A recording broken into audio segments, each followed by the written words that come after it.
All right, what is going on, guys? SteelTwins back at you with another video. Wild Card Weekend is here. The playoffs are here. It is playoff time, ladies and gentlemen. The regular season is officially in the books. It is behind us. Here we are with the postseason. And, man, do we have a lot of good matchups here for Wild Card Weekend, man, especially on the AFC side. The NFC side is a little weak, but, there should be some competitive bouts for sure. No doubt. First, we start off with the Indianapolis Colts at the Buffalo Bills. Interesting. Should be a hell of a matchup right here. This should be a damn good defensive bout, I would say. So, let's see. The Bills are a great team. I think they should be considered a favorite in the AFC for sure. Especially with how Josh Allen has played and Stephon Diggs pretty much. He led the league in receiving yards this year. And receptions. Right. In his first year with Buffalo. Yeah. Go show the amount of talent and how successful that trade was for Buffalo. Absolutely. In fact, it was a beneficial trade for both sides, actually. Considering who could very well be Offensive Rookie of the Year for the Vikings. Absolutely. And Justin Jefferson. Now, Indianapolis, man, I did not expect Indianapolis to be this good. Or rather, I didn't expect them to make the playoffs. I didn't think Philip Rivers still had much in him. Now, I don't think, like his resume with L.A. and San Diego, with the Chargers, yeah. I don't think he's a clutch quarterback. I don't think he can lead this team far into the playoffs because he never has. No. So, I gotta go with Buffalo. I do like Indianapolis in their defense. I think they can kind of limit Josh Allen a little bit, but I still like Buffalo's chances in this one, especially at home, man, in Buffalo territory. So, let's go Buffalo. I do think Indianapolis will definitely try to pressure, and at least because I don't think there's no way of stopping Josh Allen, especially this year. In a way, I could see them possibly trying to limit him by pressuring him, but he's so elusive and so quick and so good. So innovative. It's so hard to stop him, stop Josh Allen, and that entire Buffalo offense. And their defense is very underrated too. And I do agree, Philip Rivers has never been clutch or successful in the playoffs, at least not a lot. And with this Colts team that surprised the heck out of both of us, it's going to be tough, especially against Buffalo. But I'm going to go with Buffalo in general. I think the Buffalo Bills will win this game and go to the divisional round. Yeah. And this very well could be Philip Rivers' final matchup, which is crazy because, it's almost the end of an era. So it is. So that's a side note there. Second game of Saturday, we have the Los Angeles Rams at the Seattle Seahawks. Now, Jamal Adams may or may not play. He is expected to be a game-time decision. As well as Jared Goff, because he's still dealing with his thumb injury. Right. So, man, both these teams got serious injuries on both sides of the ball that could very well determine the result of this game. Right. Now, if Jared Goff does play, I do think the Rams have more of a better chance to win this game. But even if he does, with that thumb injury, it could affect him a lot. And that's definitely going to hurt him. But considering it's the playoffs, I definitely think the Rams are going to try to push him to play. But if he can't go, then obviously they're going to have to go with their backup, John Wolford, who didn't do that bad against Arizona. And Seattle's defense isn't great at all. Not at all. Quite frankly, I think it's one of the worst defenses in the league. Which is crazy because 7 years ago they were the top defense. I know. Pretty much everybody left except maybe Bobby Wagner. Pretty much. And KJ Wright. Yeah, but in the end, I'm going to go with Seattle. Russell Wilson, although he's definitely declined, play style-wise, especially later into the season, he's still a beast. He's still a monster. Chris Carson is definitely a great running back for them, and I think they're going to rely on him a lot in this game. And you already know DK and Tyler Lockett are going to turn up in the playoffs for sure. Yeah. Now, DK didn't do much against Jalen Ramsey in their second matchup this year. This is their third matchup, of course. Or even their first, I believe. Right. So this is obviously a divisional matchup, one of the few for Wild Card Weekend, which is exciting there. Now, the Rams always have had Seattle's number, but like with the injuries, like you said, I got to go Seattle. And I do think DK does better against Ramsey in this one. I think he wins the matchup this time. DK's going to turn up in the playoffs, man. He's really going to, have a chip on his shoulder against Ramsey. So I like Seattle's odds. And we all know Pete Carroll is just an incredible coach, especially in the postseason. He always brings his best and brings the best out of his team. So I got to go Seattle for sure. If there's one thing about the Rams that I think that could really have them stand a chance, it's definitely their defense. Their defense has definitely stepped up big time with their pass rush and their secondary. It's definitely been very... especially their secondary. It's definitely been reliable for them. And I think depending if Goff plays or not, they're definitely going to have to rely on that defense overall. Right. But I think, considering Russell Wilson, his targets, and the talent surrounding him, I think that might be too much for them. Right. However, especially in the playoffs. However, similar to the Indianapolis and Buffalo game, I expect this to be a highly defensive bout, like these games always are. Yeah, so I'm going to go with Seattle getting the win here and going to the divisional round. Next game, we have the Tampa Bay Buccaneers, who have made the playoffs for the first time in 12 years. Congrats to them, man. It took them to get Tom Brady, and you know what? I got to say this right here, right now. No, I'm not saying he's the GOAT, because he's not. But I will give him credit, man. He's shown he's not a system quarterback. For a 43-year-old? I forget. He's old as shit, but, man, does he still put up great numbers. He was second this year, I believe, in passing yards. He threw 40 touchdowns. It's impressive. For his age, incredible. I got to say, man, it's... Props to him, like, deep down, we can't stand the guy at all. We still don't think he's the GOAT, but there's no doubt the guy can still go. Yeah. For his age. He can literally play till 50 and still put up numbers like that. Right. However, first of all, don't say that, because I don't want to see Brady in this league for another 7 years. However, having Brady lose is always a good time. They faced Washington football team. Alex Smith, man, I got to say, he's comeback player of the year. I know you guys may want to make cases for Ben Roethlisberger, but Alex Smith came in midway into the season and took this team, the Washington football team, and led his team to the playoffs after a life-threatening injury. Mm-hmm. An injury that, quite honestly, should have put him out of football in general. But no, he came back and led this team halfway into the year into the playoffs. This guy is comeback player of the year. And honestly, if he wins this game, which honestly is possible, believe it or not. Yeah, I think that pretty much seals it. It's possible. It seals his case for comeback player of the year. Speaking about that, I do think Washington, no matter what, especially on the defense, is definitely going to do what they can to pressure Brady. Because we all know when Brady's pressured, he does not bode well. No. He doesn't. Despite the targets he's got, whether it's Gronkowski or Cameron Braid or Antonio Brown or Chris Godwin or Mike Evans, if he even plays in this game, when he's pressured, he doesn't bode well. No, he doesn't. And when you got guys like Chase Young and Deron Payne and Jonathan Allen and Montez Sweat and Ryan Kerrigan, like, my God. This is a hell of a front seven of the Washington football team, and they have really built up this defensive line, this pass rush, over the past few years with first-round talent. That's a lot of first-round talent. Yeah, and when it comes to that defense, and I'd say probably a year or two, that defense is definitely going to be one of the best in the league, considering the talent that they got now, and if you add more to that secondary. And they get Landon Collins back later on. Yeah, getting Ron Rivera was definitely a great move for them.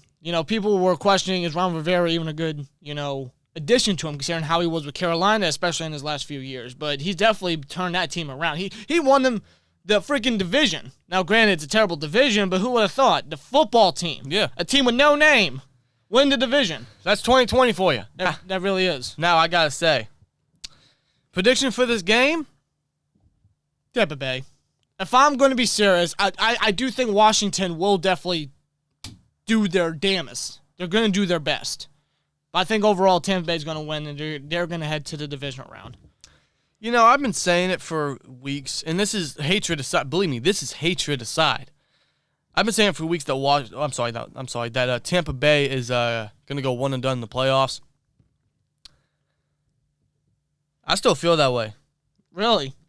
I just like Washington's chances. I think, I don't want to say they're the Eagles of 2017 because they're not. No. But they are massive underdogs. Upset of the week. Upset of the year. You're going football team. I'm going Washington. You're going to football team. I'm going football team. Can you imagine that? Tom Brady and Tampa Bay Buccaneers. That will make my Saturday night. Can you imagine Brady going one and done 2 straight years in a wild card? That would make my Saturday night. I don't even know what his record is in wild card, when he's in the wild card, because he rarely was. But last year he wasn't, or he wasn't great in the wild card. When it comes to this, I don't know. Maybe he doesn't bode well, when he doesn't have a bye. Yeah, that's another thing to add. Maybe that. So, I don't know. I'm going with Washington. I like their matchup here. Okay. All right. If that happens, I laugh my ass off. I'm being serious. That will make my weekend right there. Even if the Steelers lose, that will make my weekend. Now to Sunday games. We have a AFC divisional round rematch from last year. Baltimore, who was the number 1 seed last year, at Tennessee, who was the number 6 seed last year, and of course Tennessee won and pretty much mopped them last year. And they mopped them. I don't want to say mopped them, but they beat them again earlier this year. In overtime, when Derrick Henry pretty much sealed the deal. Does it happen again? Now, this is in Tennessee. Ravens they're good on the road. I got to give them that. And Tennessee's defense is surely garbage. They have no pass rush. They have no secondary. They have maybe one guy, but only he can do so much. Yeah. In Kevin Byard. And, of course, we all know Ravens and their weapons, Lamar Jackson and his mobility. We all know Mark Andrews, Marquise Brown, guys like that. Yeah, the receivers have stepped up big time, and their rushing game it speaks for itself. But like usual, to beat the Ravens, you got to get on the board early, you got to run the ball, and you got to force Lamar Jackson to come back. Tennessee has all the makings to do that. Derrick Henry ran for 2,000 yards this year. First player to do that since Adrian Peterson. In 2012. And then you got A.J. Brown, who, if he's not already, will be a top 10 receiver very shortly. You got Ryan Tannehill, who has resurrected his career in Tennessee with Mike Vrabel. Tennessee's a damn good squad, offensively. That defense, on the other hand, will be the downfall of them this year. This time against Baltimore, where they're hosting Baltimore, I got to go Tennessee again. I like their odds. It seems like John Harbaugh has not found a way around Tennessee's game plan against them. No, I don't think he does it again. Not in the last 2 meetings. I don't think he does it again. I do like Tennessee's chances, but I do think Baltimore. I think Baltimore's definitely going to give it their all. I mean, it's playoff time. I know every team is definitely going to give it their all. Oh, if they don't, then they don't deserve to be in the playoffs. Of course. I'm going to go Tennessee, though. I think Baltimore definitely has a good chance, especially if they, take down that defense of Tennessee. But I think Tennessee, if they go with their game plan pretty much like they did last year in the playoffs, which sent them all the way to the AFC Championship game when no one thought that they were going to go that far. Now they're arguably better this year. Arguably. Offensively, for sure. Definitely Derrick Henry. Yeah, I'm going to go Tennessee. I got to go Tennessee. I just don't think John Harbaugh has found a way around Tennessee's game plan against them. Yeah. And with the weapons Tennessee has, they can definitely get them points on the board and force Lamar Jackson to come back. And I don't think Lamar Jackson's weapons are going to bode him any well. Again, for like the third straight year, honestly. Where, at that point, they got to go receiver in the first round, which I think Baltimore will do. We'll see. And they got a lot of weapons to target a receiver in the first round. Yep. Next game, we have the Chicago Bears, who lost but still got into the playoffs, at the New Orleans Saints. Now, the Saints have got to protect Breeze, because we all know that Chicago pass rush and Khalil Mack and all that can get to Breeze. We all know Breeze and his injuries earlier this year, man. This will most likely be Breeze's final year. This very well could be Breeze's final game. Any given moment, this could be Breeze's final game, because I think this is Breeze's final year. Right. And that's a shame, because he's probably one of my favorite players of all time, arguably probably my favorite quarterback to watch of all time, if I'm being real with you. So, to see him in his final year, it strikes a chord with me. You know what I mean? And honestly, my dream Super Bowl for years has been Ben and Breeze. This is the last chance for it to happen, because I truly believe this is Breeze's final year. And when it comes to the New Orleans Saints, especially in recent memory, in recent years, they had several, and I mean several, opportunities to at least make the Super Bowl, and they failed. Dude, they have had the best team they've had since that Super Bowl 44 run. Yeah. And Sean Payton has let them down. I'm hoping that's not the case, especially against a Chicago Bears team, which has looked better in weeks. Mitchell Trubisky has looked better in weeks. David Montgomery was top 5 in rushing yards this year and really turned up in the second half. Mm-hmm. So that will be the key to the Bears' success, I believe, because that Saints secondary can definitely force Trubisky to make Trubisky mistakes. Mm-hmm. They got to shut down Montgomery, which they can, because the Saints have an incredible rushing defense. However, Montgomery's really turned it up, and he's going to have to put that team on his back. So, now, Alvin Kamara for the Saints, I'm not sure if he's going to be back. I believe he did test positive for COVID last week, I think. Yeah. Don't know if he'll be back. If not, Latavius Murray will get the rock. Well, I think he was on COVID, too. Oh, was he? Oh, that's right. Their entire running back core was... Yeah. So... Was, because... So at this point, you might as well put Taysom Hill back there. Might as well. I mean... Or check it down to, Michael Thomas all the time. Pretty much. See, I think this game's going to be a lot closer than it should, just because of... I mean, that's how it was earlier this year with their highly defensive bout.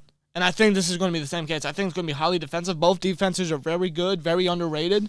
They have definitely helped lead both these teams to the playoffs. But I think in the end, the Saints are going to get the win. I really can't trust Chicago. Trubisky, this is only his second playoff game. I don't really know what to expect from him. And I don't think that's right. He was in the playoffs. Yeah, he lost to the Eagles because their kicker likes to hit the upright a lot. Yeah. I don't think Chicago's offense is ready by a long shot. I don't think they're ready at all. No. Up against the Saints defense, I think Trubisky, especially if pressured, is not going to do good. No. So I'm going to go with the Saints. And I'd have to agree entirely with you. Couldn't have said it better myself. I'm going to go New Orleans Saints in this one.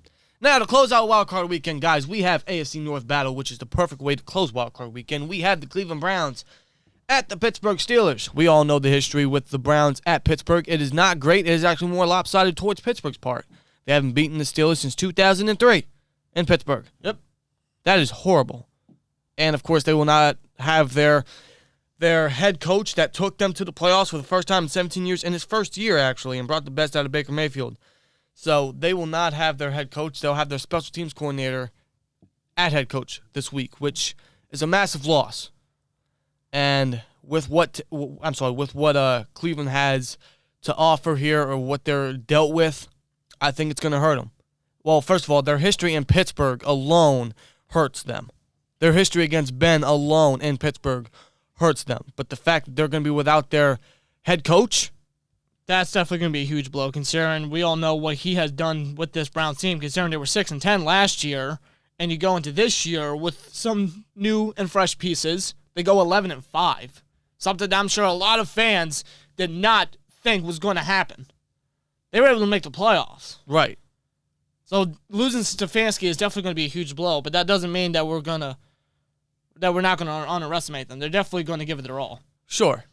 But I still got to go Pittsburgh here. With our history and our momentum against the Browns in Pittsburgh and what the Browns have to deal with this week, unfortunately. And the players that we are getting back after a very deserved and well-rested week.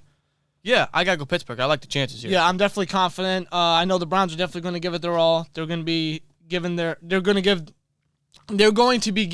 A game. That's what I'm saying. Right. But I'm definitely going to go with Pittsburgh here. Yeah, to close out Wild Card Weekend for sure, Pittsburgh. But anyway, guys, that is Wild Card Weekend predictions right there, man. Let us know you guys' Wild Card Weekend predictions in the comments below, man. Playoffs are here. Real excited for playoff football all weekend long. Hope you guys enjoy the football, the weekend. Have a great weekend, man. Stay safe, of course, as always. It's going to be a lot of fun. It's playoff time. Right, and if any of your teams are in the playoffs, man, good luck. Good luck. For sure, because this is a one-game elimination tournament, as Mike Tomlin put it in his press conference. Yep. So, any given moment, your team's season could end. So, good luck to you guys' respective teams. Here we go, Steelers. Let's get this victory, man. Let us know your guys' thoughts down below, and see you guys in the next one. Like, comment, subscribe. We'll see you later. Peace! Got to take the Browns to the Super Bowl.